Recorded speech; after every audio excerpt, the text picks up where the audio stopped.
So the Antichrist is probably alive right now. And he's probably an adult, and he's probably watching what's going on in the world today. He might not even know that he is the one spoken of in the Bible as the Antichrist, the man of sin, the man of lawlessness, the little horn, etc., etc. He might not even know that. But one day, according to the Bible, Satan will essentially enter into this man and take up residency, similar to God's very presence entered into Jesus, the man, in a way that we can describe Jesus as fully God. In other words, Jesus was born into this world, and the presence of God was in him, and we called this dwelling inside of a man. We call this the incarnation because it was very God veiled in flesh. Maybe Satan will do something similar to that. I'm not exactly, though. I'm not saying that Satan has the power to incarnate, but he'll pour all of his authority into this man. And that's language that does show up in the Bible. He gives his authority to the beast. That's Revelation chapter 13. And so in a way, you could say that Antichrist is Satan incarnate. Revelation chapter 12, the devil comes down. He's kicked out of heaven by Michael and Michael's angels. They kick Satan out of heaven. Satan and the demons get kicked out of heaven, and he lands on planet Earth, and he's got great wrath. What does this have to do with the restraining force? Well, according to Paul in Thessalonians, something is holding the Antichrist back from being revealed to the world as the Antichrist. And the Thessalonians knew. Paul says, you guys have no need for me to explain these things to you. You already know who he is or who's restraining. But wow, we wish that Paul would have given us more information. Wish we would have said explicitly, oh, by the way, here's who the restraining force is. So pre-tribbers say that it's the Holy Spirit, but who do pre-wrathers say it is? Michael, the angelic prince who protects Israel, according to Daniel chapter 10 through 12. We got Michael being mentioned there. And then in Revelation chapter 12 and 13, we have Antichrist being prominently figured on planet Earth. So this corresponds, I believe, with Michael, the protector of Israel, who stands up in Daniel chapter 12. He stands up, and when he stands up, the imagery, and it's literally the Hebrew word there used to stand is just the generic word for standing up, as in literally going from the seating position to the standing position. In fact, the word is used twice in one verse in Daniel 12, verse 1.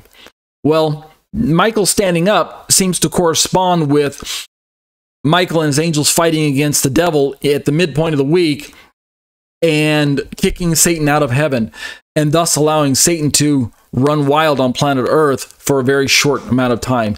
So that's why it's one of the reasons why we pre-wrathers say that the restraining force is Michael. Let's keep going. I don't need to spend too much time on this part. How is the man of lawlessness revealed, right? When the Antichrist is revealed to planet Earth, how is it that this happens? According to the pre-trib view, he's revealed when he makes a covenant with many in Daniel chapter 27. So the timing of when he is revealed on planet Earth is different. It's earlier by 3.5 years according to the pre-trib model, but according to the pre-wrath model on the right, the man of lawlessness is revealed when he sits himself up in God's temple. When he sets himself up, I think there's a typo there. Sets himself up in God's temple, declaring himself to be God, which takes place not at the beginning of the 7 years, like the pre-trib says, but instead takes place at the midpoint, which is also called the abomination that causes desolation that we can read about also in Daniel 9, but verse 27, Daniel 11, Matthew 24, Mark 13, and 2 Thessalonians 2. So all of those talk about that prominent time period of the midpoint of the week. That's when the man of lawlessness is revealed, which means, according to the pre-wrath model, he does hit the scene when he makes a covenant with many. I do agree with that. However, the world won't know him as the Antichrist.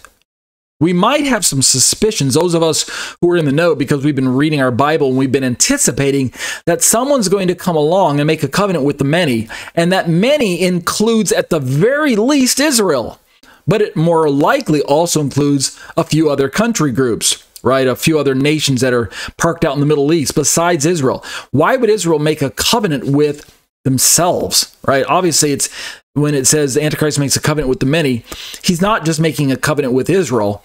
Rather, this is some kind of peace treaty that's either created on the spot, or it could be one that's already on the books, like the Abrahamic Accords, the Davidic Accords, or one of these other peace treaties that Israel's made in the past with U.S. presidents. You guys know what I'm talking about. And when Israel does this, it won't be a secret. And so someone is going to broker that peace treaty. Could be another U.S. president at the time, could be another world leader, could be a religious Islamic leader, a Mahdi type figure, or one of the 12 imams or something like that. Well, that's what we're expecting to take place if we've been reading our Bibles. When that peace treaty is announced to the world, and how can it be a secret, right? Anything that Israel does these days is just out in the open. When that takes place, Israel will not know that it's the Antichrist. They don't realize that they're making a covenant with death, that they're making a covenant with the man who 3.5 years later is going to turn on them and destroy the temple again, or at least bring the sacrifices to a halt. This treaty that he makes with Israel and with others, right? It says the many. So that, in my opinion, that should include not just Israel, but a significant other amount of Arab people groups in the region. I mean, at the very least, it has to include the Palestinian people groups who are currently at odds with Israel, right? It'll probably also include, perhaps at the time, finally some treaty with Iran and Iraq and with Turkey and with Saudi Arabia and some other people groups in the region. People who at the time are probably hostile to Israel, and yet this Antichrist is able to supernaturally bring these groups together because God has put it within the purpose of these groups to agree with one another so that prophecy can be fulfilled, so that Antichrist can turn on Israel at the midpoint of the week. So that's why it is going to go down the way it goes down. It's not because Israel's clever enough to figure out how to make peace with her neighbors in the Middle East, or the other way around. The Palestinians aren't going to suddenly give up on their idea that Israel needs to be pushed into the Mediterranean Sea. They're not suddenly going to accept Israel as a statehood. Rather, God is working in the hearts and minds of these people groups to bring prophecy to pass. So this is the revelation of the man of lawlessness. According to according to pre-trib, happens at the beginning of the 7th week. According to the pre-wrath, happens at the middle point of the week. Let's keep reading. This is the last one on the list. When is all of Israel saved? According to this pre-trib representation, after the pre-trib rapture, but before the second coming. And according to my understanding, even though there's a small representation here on Brother Eggman's site, when we look at the pre-wrath model, I think both of these really agree with one another. When is all of Israel saved according to the pre-wrath model? Israel's national salvation actually begins at Jesus' coming, when they, quote, look upon the one whom they have pierced, end quote, and will be completed before the end of Daniel's 70th week. So basically, it is the same time period as far as I can tell. Israel will not be brought to a place where she accepts Jesus at the time of the rapture. She gets left out there. I'm sorry to say that, national Israel, but yes, that's the hard truth of the matter. You rejected Jesus at his first coming, so when he comes again, you're not ready to receive him yet. Jesus himself said in Matthew chapter 23 that you won't welcome me until you're ready to cry out, blessed is he who comes in the name of the Lord. This is the messianic greeting. Well, at the time of the rapture, Israel likely will not be ready yet. In fact, she certainly won't be, because at the time of the rapture, she will have already made this covenant of death agreement, this peace treaty with the Antichrist earlier on, and therefore she will be in full-blown deception. In fact, there's a good chance that she will already be entertaining thoughts that this Antichrist figure is the Messiah. Oh yeah, Islam is already full-blown ready to accept the Islamic Antichrist in the form of the Mahdi, right? Read Joel Richardson's book, the Muslim Antichrist or the Islamic Antichrist. There's a very strong probability that that's the way the Muslim world is going to be viewing the Antichrist. They're going to see him as the Messiah. He's the good guy. He's the one that is going to bring liberation and salvation to Muslims all around the world. He's the one that's going to champion the cause of Islam and bring it to a preeminent place on planet Earth. He's going to be, of course, ushering in peace and safety for the rest of the people groups, imposing the mark of the beast after the midpoint of the week, and ushering an era of peace like none ever seen on planet Earth. He's going to be given the authority to rule over all of the planet in a monetary fashion, in a religious fashion, in a political fashion. So yeah, Israel will be in full-blown blindness, rebellion. She will not be ready to meet her true Messiah when the time of the rapture comes. That is exclusively for those who are in Messiah. But to the degree that you're Jewish and you believe in Jesus, you're in Messiah, you're part of the body of Messiah, then yes, you're going to go to be with Yeshua when the time of the rapture. But when will the rest of Israel be saved? If it's just a remnant that's saved now, when will the rest be saved? Well, Paul details it for us in Romans chapter 11. But he's building his theology based on solid theology from the Tanakh. And so the national salvation of Israel begins with the rapture, because all of planet Earth will see Jesus coming on the clouds. And Jesus himself said in Matthew 24 that when I approach planet Earth, when I begin to gather those elect, when I call forth those from the grave, when I send my angels to gather the elect and gather those who are my own to be with me, and the transformation of the resurrection takes place, and the transformation of those who are alive. When this begins to happen all over planet Earth, what happens to those who are not believers, particularly Israel?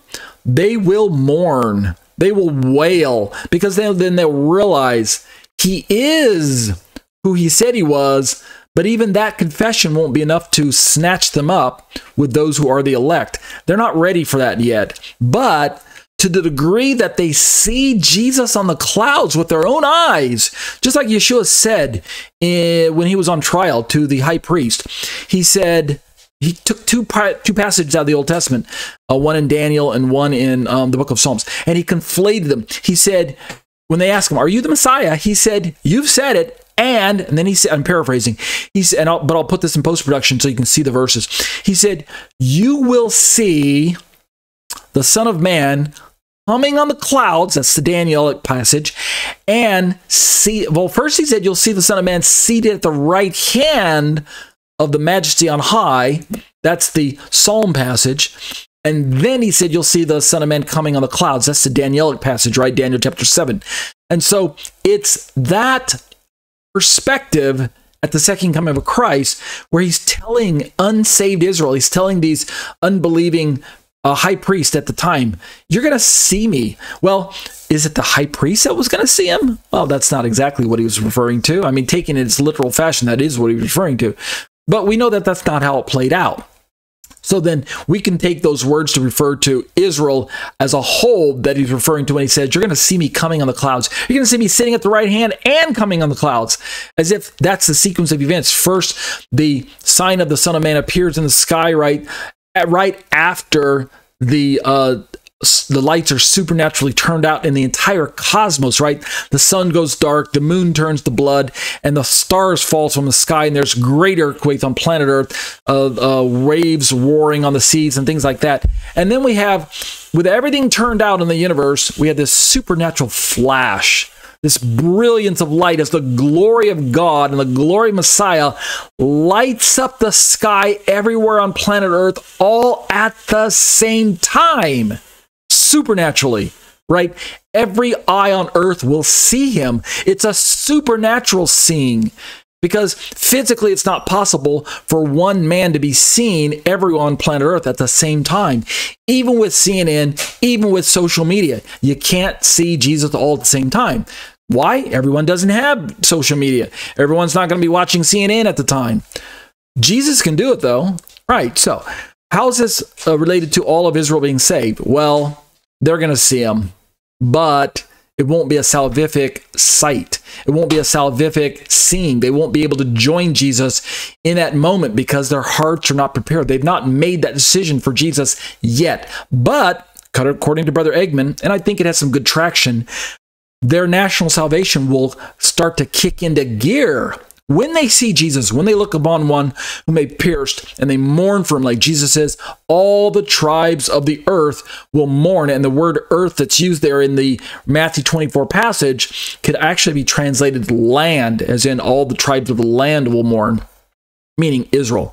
So, at Jesus' coming, he will gather the elect of Israel, right? Those who are Christians, those who are part of the body of Messiah, and the full number of Gentiles. So the elect of Israel, the remnant of Israel, plus the full number of Gentiles, right? The fullness of the Gentiles will finally run its course.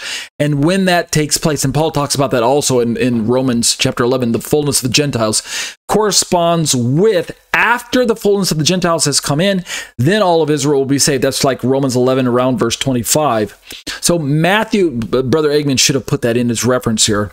I'm sure it just escaped his perspective. But Matthew 24, 30, and 31, and to that I can add Romans 11. I think it's right around verse 25, 24, 25, somewhere there. The rest of Israel's hearts will be softened towards their Messiah when they look upon the one whom they pierced. So from the time period of the rapture through the wrath of God that's poured out, Israel will be dealt with more and more severely until she's finally brought to the place where she accepts her Messiah and is able to embrace him and name him as Lord and Savior. Right around just before the Battle of Armageddon, right around maybe the 7th trumpet time frame. Is when I factor that the mystery of Israel's blindness and the mystery of the church being included in Israel, the mystery of the gospel and all that, maybe around the 7th trumpet, I believe, is when that should take place. So what we've done is we basically looked at Brother Eggman's blog post on pre-trib theology. You can see Pre-Trib Beliefs is the title of this particular post that was posted on February the 3rd, 2017. I don't have enough time to go into Professor Hultberg's notes. We'll pick this up next week. There's a quote from Biola Magazine where he talks about the timing of the rapture, when it's going to happen, what it is, things like that. But we'll keep looking at this idea of pre-trib rapture with a view towards pre-wrath rapture. We've got a few more resources before we finally turn into pre-wrath. So I'll just show you those resources real quick.